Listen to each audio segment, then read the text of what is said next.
चाहे कुंवारे मर जाना, लेकिन इन 3 लक्षणों वाली स्त्रियों से कभी विवाह मत करना। यह बात स्वयं भगवान श्री कृष्ण ने देवर्षि नारद को बताई थी। एक बार की बात है, देवर्षि नारद नारायण नारायण कहते हुए प्रभु श्री कृष्ण जी के पास पहुंचते हैं और भगवान श्री कृष्ण से कहते हैं कि हे प्राणनाथ, वह कौन सी 3 लक्षणों वाली स्त्रियां होती है जिनसे हमेशा बच करके रहना चाहिए और इनसे कदापि विवाह नहीं करना चाहिए, जिससे कि मनुष्य अपने जीवन में कभी परेशान नहीं रहे। तब भगवान श्री कृष्ण मुस्कुराते हुए नारद जी से बोले, हे वेदों के ज्ञाता, हे संगीत के साक्षात प्रार्थी, आपने यह जो प्रश्न किया है यह सभी व्यवहारिक जीवन वालों के लिए अति आवश्यक है। भगवान श्री कृष्ण आगे कहते हैं, हे देवर्षि नारद जी, इस प्रश्न का उत्तर मैं आपको एक कथा के माध्यम से दूंगा। तब देवर्षि नारद बोले, हे प्रभु, कृपा करके हमें यह कथा सुनाइए। तब श्री कृष्ण बोले, ठीक है, लेकिन इस कथा को पूरा सुनना। तब नारद जी बोले, ठीक है प्रभु, मैं इस कथा को अंत तक जरूर सुनूंगा और चारों तरफ इसका प्रसार भी करूंगा। तक श्री कृष्ण भगवान देवर्षि नारद को एक कथा सुनाते हैं कि हे नारद, एक समय की बात है, किसी जंगल में तोता और मैना का जोड़ा एक वृक्ष की डाल पर बैठा हुआ था। तोते ने मैना से कहा कि हे मैना रानी, आज का समय बहुत ही बदल चुका है। मैना कहने लगी, पियाज, ऐसा क्या समय बदल चुका है? तब तोता कहता है कि हे मैना रानी, समय इतना बदल गया है कि आजकल की स्त्रियां और आजकल की लड़कियां बहुत ही स्वार्थी बन चुकी हैं, क्योंकि स्त्रियां अपने स्वार्थ के लिए कुछ भी करने के लिए तैयार हो जाती हैं। जो काम उन्हें कदापि नहीं करना चाहिए वह स्वार्थ के प्रति स्त्रियां कर बैठती हैं। मैना कहती है कि पिया जी, मैं तुम्हारी बात से सहमत नहीं हूं। स्त्रियां कैसे स्वार्थी हो सकती हैं?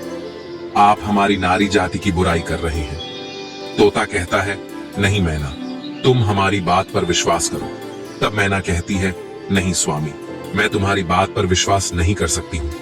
तब तोता कहता है, ठीक है मैना, जब तुम्हें विश्वास नहीं है तो आइए हम आपके लिए एक कहानी सुनाते हैं, और इस कहानी को सुनने के साथ साथ तुमको यह विश्वास हो जाएगा कि तुम्हारी नारी जाति कितनी स्वार्थी बन चुकी है और अपने स्वार्थ के लिए कितने गलत गलत काम करने के लिए तैयार हो जाती है। दोस्तों, तभी मैना कहती है, ठीक है स्वामी, पहले आप वह कहानी सुनाइए और सिद्ध करके बताइए कि हमारी नारी जाति स्वार्थी है या नहीं है। दोस्तों, तब वह तोता अपनी मैना रानी को एक कहानी सुनाता है।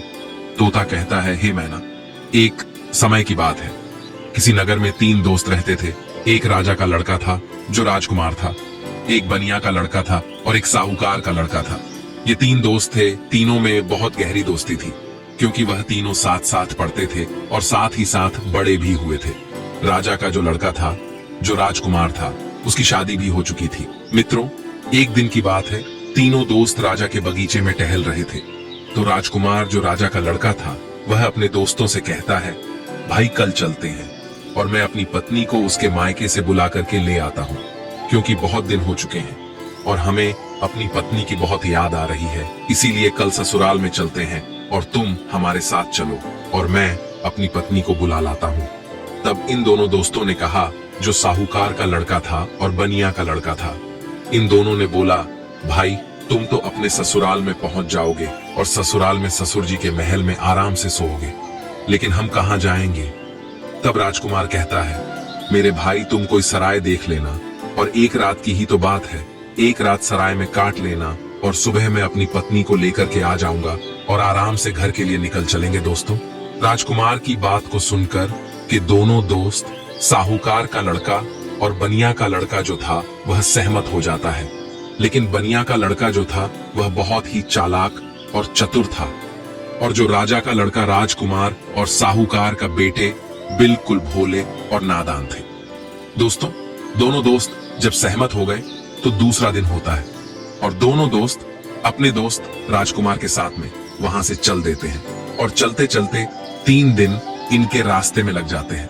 और 3 दिन के बाद में राजकुमार अपने ससुराल के पास में जब पहुंचता है, उस नगर के पास में जब पहुंचता है, तो राजकुमार अपने दोनों दोस्तों से कहता है, मेरे भाई यहाँ कोई सराय देख लेना और रात उस सराय में काट लेना और मैं ससुराल जाता हूँ, सुबह जल्दी आ जाऊंगा। तोता कहता है, हे मैना, राजकुमार इतना कहने के बाद अपने ससुराल के लिए चला जाता है और इधर साहूकार का लड़का और बनिया का लड़का सराय की तलाश में निकल जाते हैं।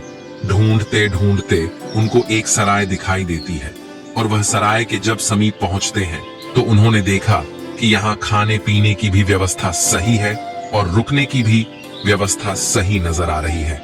दोस्तों, सराय के दरवाजे पर जब वे पहुंचे तो वहां उन्होंने एक बुढ़िया को देखा। उस बुढ़िया के पास में जाकर कहने लगा, हे माता, हम इस सराय में रात व्यतीत करने के लिए आए हैं और सुबह चले जाएंगे। हमारे लिए इस सराय में जगह दे दो जो हम रात सही से काट सके।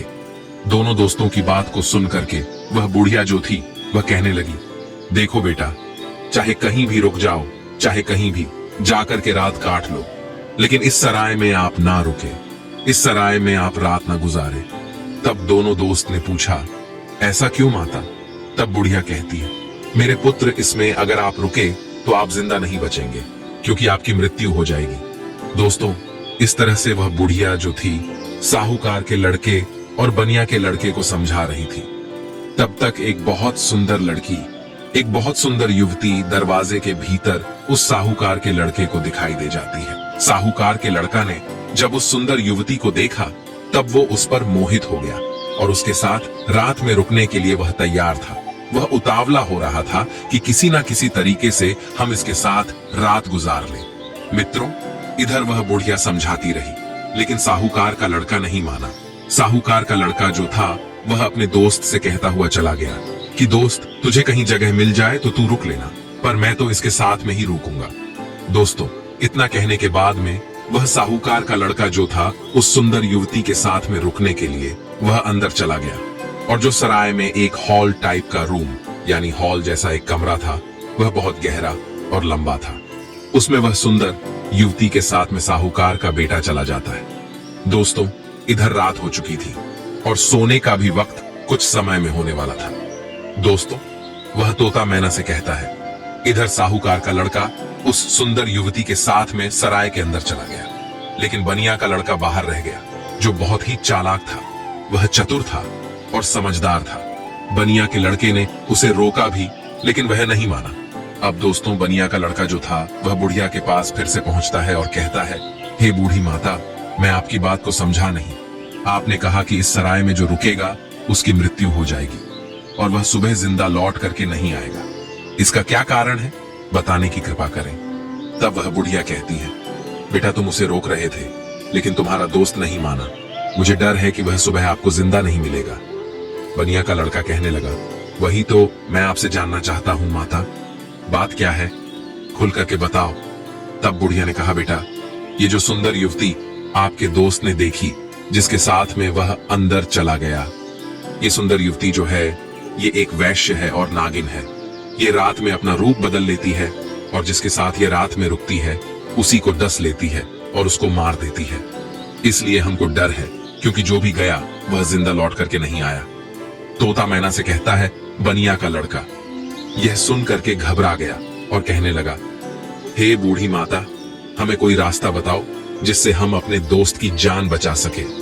तो बुढ़िया कहती है कि बेटा, मैं तुम्हें एक तलवार देती हूं और अगर तुम उस नागिन का वध कर सको तभी तुम्हारा दोस्त बच पाएगा। बनिया का लड़का समझदार और चतुर था। वह तैयार हो गया और कहने लगा, माता, लाइए तलवार, मैं अपने दोस्त की जान जरूर बचाऊंगा, चाहे हमारी जान ही क्यों ना चली जाए। मित्रों, बुढ़िया बनिया के लड़के को तलवार देती है और वह चुपके से सराय के अंदर घुस जाता है और जहां उसका दोस्त साहूकार का बेटा उस वैश्य के साथ में लेटा हुआ था, वह वहीं पास में एक कोने में जाकर के बैठ जाता है और इंतजार करने लगता है कि कब यह नागिन का रूप धारण करे और हम इसको मारे। दोस्तों, आधी रात का समय होने वाला था और तभी वह सुंदर युवती जो नागिन थी वह अपना रूप बदलती है और जैसे ही साहूकार के लड़के को काटने वाली होती है तो उसका दोस्त बनिया का लड़का तलवार लिए तो बैठा ही था।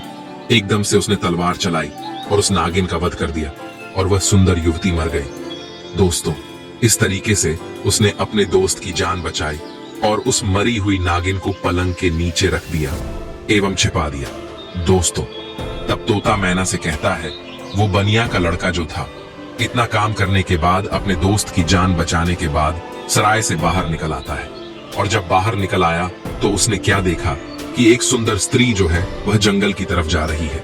उसने देखा और विचार किया कि यह सुंदर स्त्री जंगल में इतनी रात में कहां जा रही है।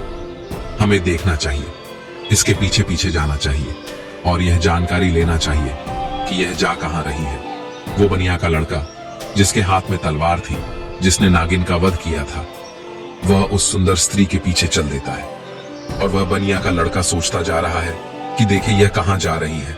वह स्त्री चलती चली गई और जंगल में एक साधु का आश्रम था और वह स्त्री साधु के आश्रम पर पहुंच गई और जाकर के उसने साधु से मुलाकात की और वह सारा नजारा बनिया का लड़का दूर से ही देख रहा था। जब उसका जाने का समय हुआ तो साधु से मिलने के बाद फिर वह सुंदर स्त्री हाथ जोड़ करके कहने लगी, आज आपसे मेरी आखिरी मुलाकात है।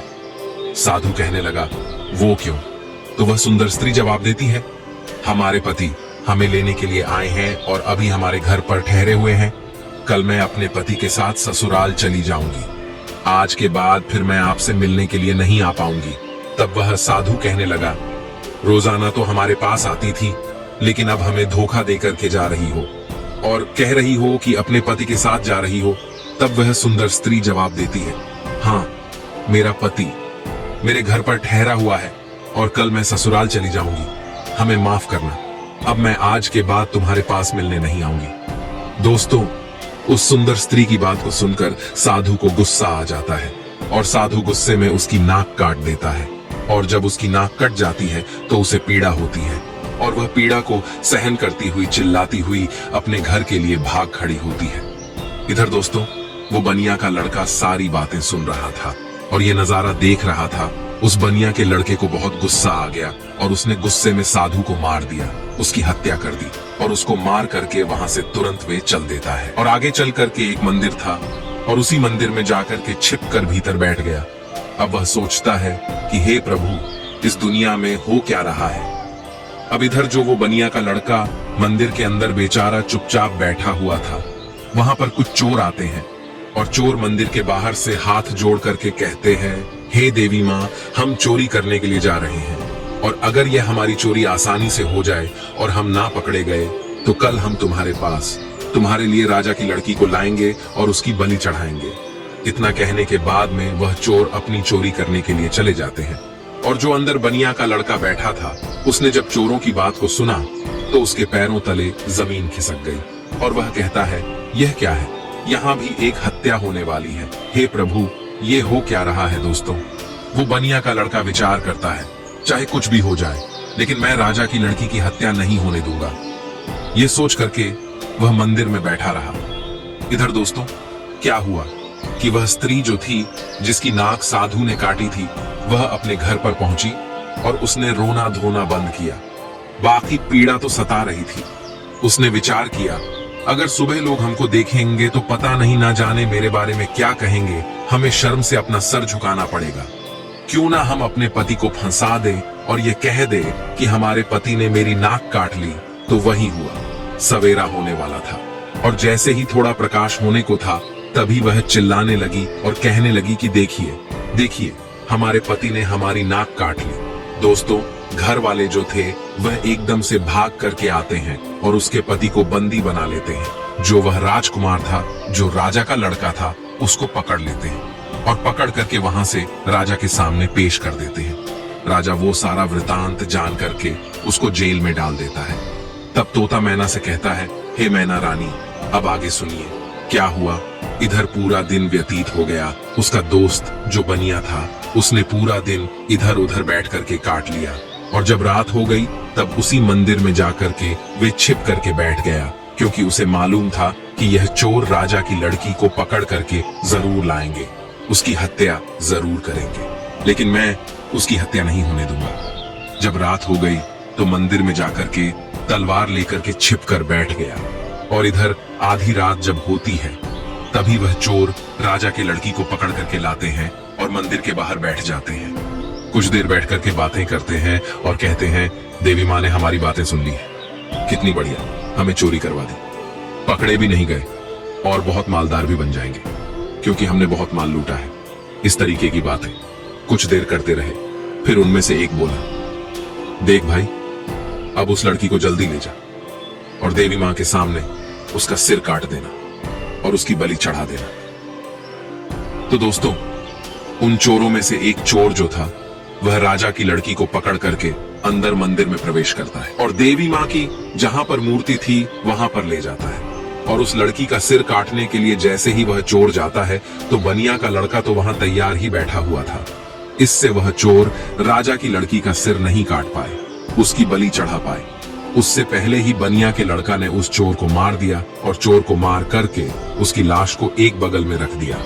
इधर दोस्तों उन चोरों में से एक चोर कहता है, देख भाई, वह हमारा एक साथी गया है, वह लौट करके नहीं आया है।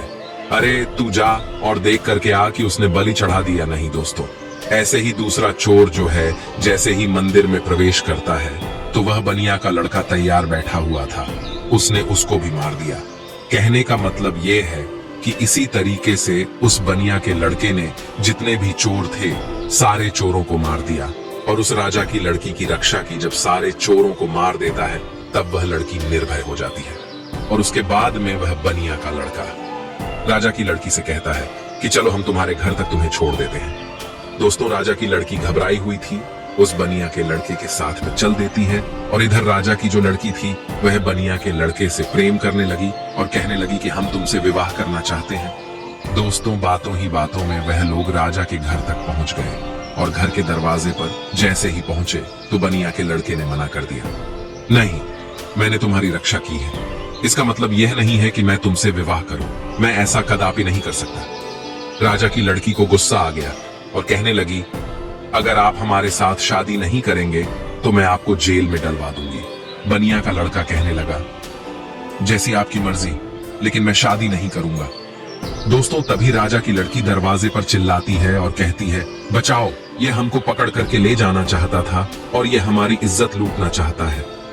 दोस्तों राजा की लड़की को चिल्लाते हुए सैनिकों ने देखा तो सैनिकों ने भाग करके उस बनिया के लड़के को पकड़ लिया और राजा के सामने पेश कर दिया और कहा कि राजा साहब, यह तुम्हारी लड़की की इज्जत लूटना चाहता था, यह आपकी लड़की को पकड़ करके ले जाना चाहता था। वह तो आपकी लड़की चिल्लाने लगी इसलिए मैंने बचा लिया, अगर वो नहीं चिल्ला पाती तो यह आपकी लड़की की इज्जत के साथ खिलवाड़ कर देता। दोस्तों यह सुनने के बाद राजा को क्रोध आ गया और उसने पकड़ करके उस बनिया के लड़के को जेल में डाल दिया, जहां उसके दोनों दोस्त भी मौजूद थे, जो साहूकार का लड़का था और राजा का लड़का था, वह दोस्त भी उसी जेल में मिल गए। साहूकार के लड़के को सराय वालों ने पकड़वा दिया क्योंकि इसने एक वैश्य व सुंदर युवती का वध किया, इसीलिए वह भी वहां जेल में मौजूद था। अब तीनों दोस्त जेल में जाकर के मिल जाते हैं और एक दूसरे के साथ में वहां बैठ जाते हैं। इधर दोस्तों अगला दिन हुआ और वह राजा दरबार में तीनों को बुलाता है, जिन तीनों को राजा ने पकड़ करके जेल में बंद किया था और उन्हें सजा सुनाने के लिए तैयार हो जाता है। दरबार लगा हुआ था और राजा ने जो साहूकार का लड़का था जिसने वैश्य का वध किया था उसे अपने पास में बुलाया और उससे कहा कि क्यों रे, तेरा क्या नाम है, कहाँ का रहने वाला है। तब वह लड़का कहने लगा कि मैं साहूकार का बेटा हूँ। राजा कहने लगा, यह बता तूने वैश्य का वध क्यों किया, उसे क्यों मारा। अब दोस्तों उस साहूकार के लड़का को कुछ मालूम ही नहीं था जो वह राजा को बता सकता। उसे नहीं मालूम था कि वैश्य का वध किसने किया। वैश्य का वध साहूकार के लड़के ने किया नहीं था। जो उसे मालूम होता राजा ने फिर पूछा, चुपचाप क्यों खड़ा है, बता कि तूने उस वैश्य का वध क्यों किया। दोस्तों तब वह साहूकार का लड़का तो नहीं बोल पाया, लेकिन जो बनिया का लड़का था वह कहने लगा, महाराज क्षमा चाहता हूं, जो बीच में हमको बोलना पड़ रहा है, इसे कुछ मालूम नहीं है, इसने वैश्या का वध नहीं किया क्योंकि वैश्या का वध मैंने किया है। राजा कहने लगा, तो बता तूने क्यों किया, बात क्या है।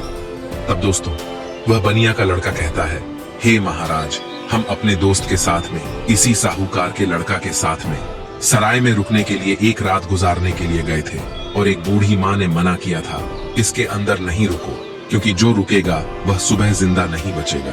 लेकिन ये हमारा दोस्त नहीं माना और उसने सुंदर वैश्या को देख करके रात गुजारने के लिए अंदर सराय में चला गया। मुझे उस बुढ़िया के द्वारा मालूम हुआ कि यह नागिन है और ये नागिन का रूप में आकर के इसको डस लेती, इसलिए तब मैं तलवार को लेकर के अपने इस दोस्त की जिंदगी बचाने के लिए जहां यह पलंग पर वैश्या के साथ सोया हुआ था वहीं एक कोने में जाकर के बैठ गया और जैसे ही उस वैश्य ने रूप बदला और नागिन बनकर के हमारे दोस्त को डसने के लिए तैयार हुई, मैंने तुरंत उसको मार दिया। अगर आपको विश्वास नहीं है तो जहां पलंग पड़ा हुआ है उसके नीचे हमने मरी हुई नागिन रख दी है, आप देख लीजिए दोस्तों। तब राजा ने सैनिकों को भेजा और वहां सैनिकों ने जाकर के वही मरी हुई नागिन को पाया और आकर के सारी बात राजा को बताया कि सत्य बात है। तो दोस्तों, राजा प्रसन्न हो गया और कहने लगा, ठीक है, तूने दोस्ती का फर्ज निभाया है, जो अपनी दोस्त की जिंदगी बचाई है। दोस्तों, राजा साहूकार के लड़का को छोड़ देता है। उसके बाद में राजा जो था वह राजकुमार, यानी कि जो राजा के लड़के राजकुमार जो था, उसको बुलाता है और उससे पूछता है कि तू बता कि तूने अपनी पत्नी की नाक क्यों काटी। अब दोस्तों, उसको भी नहीं मालूम था नाक किसने काटी है, वह भी चुपचाप खड़ा था। राजा ने फिर दोबारा पूछा कि बोल क्यों नहीं रहा है कि तूने अपनी पत्नी की नाक को क्यों काटा। तब दोस्तों, वह बनिया का लड़का फिर से हाथ जोड़ करके कहने लगा कि महाराज क्षमा करें, इसको भी नहीं मालूम इसने अपनी पत्नी की नाक नहीं काटी है। नाक किसने काटी है वह सारा वृतांत मैं आपको सुनाता हूँ। तब उस बनिया के लड़के ने राजा को बताया कि यह लड़की साधु से प्रेम करती है। रात में साधु से मिलने के लिए गई, मैं इसके पीछे पीछे गया। राजकुमारी ने कहा कि मैं कल से तुमसे मिलने नहीं आ सकती, मेरा पति मुझे लेने के लिए आया है। ये सुनकर के उस साधु ने इसकी नाक काट ली और इसने आकर के अपने पति को फंसा दिया। इसने गलत किया। राजा कहने लगा, मैं तेरी बात पर विश्वास कैसे करूं। तब उस बनिया के लड़के ने कहा, महाराज सैनिकों को भेजिए जहां उस साधु का आश्रम है। देख लीजिए कि मैंने साधु का वध कर दिया है। दोस्तों, सैनिक जाते हैं आश्रम पर, उस मरे हुए साधु को देखते हैं तो आकर के राजा को बताते हैं कि महाराज बात सत्य है। दोस्तों, तब वह राजा उस राजकुमार को भी छोड़ देता है, वह भी बच जाता है। दोस्तों, फिर तोता कहता है कि हे मैना, अब आई बारी उसी बनिया के लड़के की जिसने राजा के सामने अपने दोस्तों की जिंदगी बचाई। राजा उस बनिया के लड़के से बोलता है कि तूने तो अपने दोस्तों को बचा लिया, लेकिन अब तू बता कि तू हमारी लड़की को पकड़ करके क्यों ले जाना चाहता था, इसके साथ में दुर्व्यवहार करना क्यों चाहता था, इसकी इज्जत से खिलवाड़ करना क्यों चाहता था। अब तू नहीं बचेगा। दोस्तों, तब वो बनिया का लड़का कहता है कि महाराज क्षमा करें, यह आपकी लड़की जो है ना, इसने हमें गलत फंसाया है। आपकी लड़की की बलि चढ़ाने के लिए कुछ चोर इसको पकड़ करके ले गए थे। मैं उसी मंदिर में था, मेरे हाथ में तलवार थी क्योंकि मैं साधु को मार करके आया था, और आपकी लड़की को मारने के लिए जैसे ही एक चोर अंदर मंदिर में आता है मैंने उसको मार दिया, दूसरा आता है उसको भी मार दिया। इसी तरीके से जितने भी चोर थे मैंने सबको मार दिया और सभी मंदिर में ही पड़े हुए हैं। अगर विश्वास नहीं है तो सैनिकों को भेज करके देख लीजिए। दोस्तों, तो वही हुआ। सैनिक जाते हैं मंदिर के पास में, मंदिर में जाकर के देखते हैं तो उन चोरों की लाशें पड़ी हुई थी। तो सैनिकों ने आकर के सारी बात राजा से कही कि महाराज बात सत्य है, आपकी लड़की की रक्षा इसने की है, इसने इज्जत से खिलवाड़ नहीं किया और ना ही इज्जत लूटने की कोशिश की है। वो बनिया का लड़का कहता है, हाँ राजा साहब, मैं आपकी लड़की को पकड़ करके क्यों ले जाऊंगा। और सुनिए महाराज, चोरों से बचा करके जब आपकी लड़की को घर छोड़ने के लिए आ रहा था तब आपकी लड़की हम पर असत्य हो गई, प्रेम करने लगी और विवाह करने की जिद करने लगी। मैंने कहा, मैं ऐसा कदापि नहीं कर सकता। मैंने जिस लड़की की रक्षा की है और उसके बदले में मैं उससे विवाह करूं, उसकी इज्जत से खिलवाड़ करूं, ऐसा मैं नहीं कर सकता। मैंने उसे मना किया तो उसने कहा, अगर तुम हमसे विवाह नहीं करोगे तो हम अपने पिता से कहकर तुम्हें जेल में डलवा देंगे। और उसने वही किया। बनिया के लड़के की बात को सुन करके राजा जो था उसका चेहरा शर्म से नीचे झुक जाता है और तब उसने बनिया के लड़के को आजाद कर दिया और माफी मांगी कि जाओ बेटा, तुम आजाद हो, तुम्हारी गलती नहीं है। इस तरीके से वह बनिया का लड़का जो था अपने दोनों दोस्तों को बचा लेता है और खुद भी बच जाता है और तीनों दोस्त हंसते हंसते अपने नगर में चले आते हैं और आराम से फिर वही रहने लगते हैं। तो दोस्तों, अब वह तोता कहता है कि हे मैना, देख लिया, इस तरीके से नारी जाति स्वार्थी बन चुकी और अपने स्वार्थ के लिए गलत से गलत काम के लिए तैयार हो जाती है। अब उस गलत काम के लिए चाहे कुछ भी करना पड़े, चाहे कितने भी कष्ट झेलना पड़े, चाहे किसी के भी जिंदगी से खिलवाड़ क्यों ना करना पड़े, लेकिन ऐसी स्त्रियां नहीं मानती हैं। दोस्तों, अपने पिया तोता की बात को सुनकर के मैना जो है वह चुप हो जाती है। उसके बाद में तोता कहता है, हे मैना रानी, इसीलिए तो मैं सोचता हूं कि चाहे भूखे मर जाना, लेकिन इन 3 लक्षणों वाली स्त्रियों से कभी विवाह मत करना। अब श्री कृष्ण देवर्षि नारद जी से बोले, हे नारद जी, अभी तो आपको पता चल गया होगा कि आखिर औरतों के वह 3 आचरण कौन से हैं। तब देवर्षि नारद मुनि बोले, हे प्रभु, मुझे अभी कुछ समझ नहीं आया। तब श्री कृष्ण कहते हैं, ठीक है, मैं आपको बताता हूं आपको कि वह 3 लक्षणों वाली स्त्रियां कौन सी हैं। पहली, वह जो पति होकर के भी पराये पति से अहित करें और पराये पति से छुप छुप के मिलने के लिए जाए, अपने पतिव्रता धर्म को भूल जाए और उसके साथ में हवस का शिकार बन जाए। तो ऐसी स्त्री से हमेशा बचना चाहिए और ऐसी स्त्रियों से दूर रहना चाहिए। और दूसरी स्त्री वह है जो एक स्त्री तो है लेकिन वेश्यावृत्ति के तरह जिंदगी गुजार रही है, नागिन की तरह रह रही है। अब उसे अपने हवस के इच्छा पूर्ति के लिए चाहे अपने पति का ही कत्ल क्यों ना करना पड़े, लेकिन वह कर बैठती है और नागिन की तरह अपने पति को डस करके उसे मार डालती है। तो ऐसी वेश्यावृत्ति के लक्षण वाली जो स्त्रियां हैं, इनसे दूर रहना चाहिए, इनसे कदापि विवाह करने की इच्छा नहीं रखना चाहिए। तीसरी स्त्री वह है जिसकी जान अगर कोई बचाए और अगर वह मरने के लिए जा रही हो और उसकी अगर कोई जान बचा ले और ऐसे में वे मदद करने वाले को ही झूठा फंसा दे और उसी मददगार से विवाह की इच्छा करे, उसी से दुर्व्यवहार करने की इच्छा करे और फिर उसको झूठा फंसा करके उसको मरवा डाले या उसे जेल में बंद करवा दे या उसे सजा दिलवा दे, तो ऐसी स्त्रियों से भी हमेशा बच के रहना चाहिए। इनका कोई भरोसा नहीं है कि किस वक्त तुम्हारी जिंदगी को खत्म कर बैठे। तो दोस्तों, मेरे कहने का तात्पर्य यह है कि यह कहानी हमें यही सिखाती है कि चाहे जीवन में कुंवारे मर जाना, लेकिन 3 लक्षणों वाली लड़कियों से हमेशा दूर रहना, बच करके रहना। कभी जिंदगी में फंसोगे नहीं और कभी जिंदगी में दुखी नहीं रहोगे और तुम्हें कभी भी जिंदगी में रोना भी नहीं पड़ेगा और पछताना भी नहीं पड़ेगा। तब नारद जी बोले, हे प्रभु, आपने मुझे यह कथा सुनाने धन्य कर दिया है। आपका कोटि कोटि प्रणाम। तो प्रिय मित्रों, कैसी लगी आपको यह कथा? अगर कथा अच्छी लगी है, पसंद आई है, तो कमेंट बॉक्स में जरूर बताना और हो सके तो अपने मित्रों को भी शेयर करना और हमारे चैनल को सब्सक्राइब अवश्य करना। और दोस्तों, सच्ची श्रद्धा से कमेंट में जरूर लिखें, जय श्री कृष्णा। प्रिय मित्रों, वीडियो को अंत तक देखने के लिए धन्यवाद।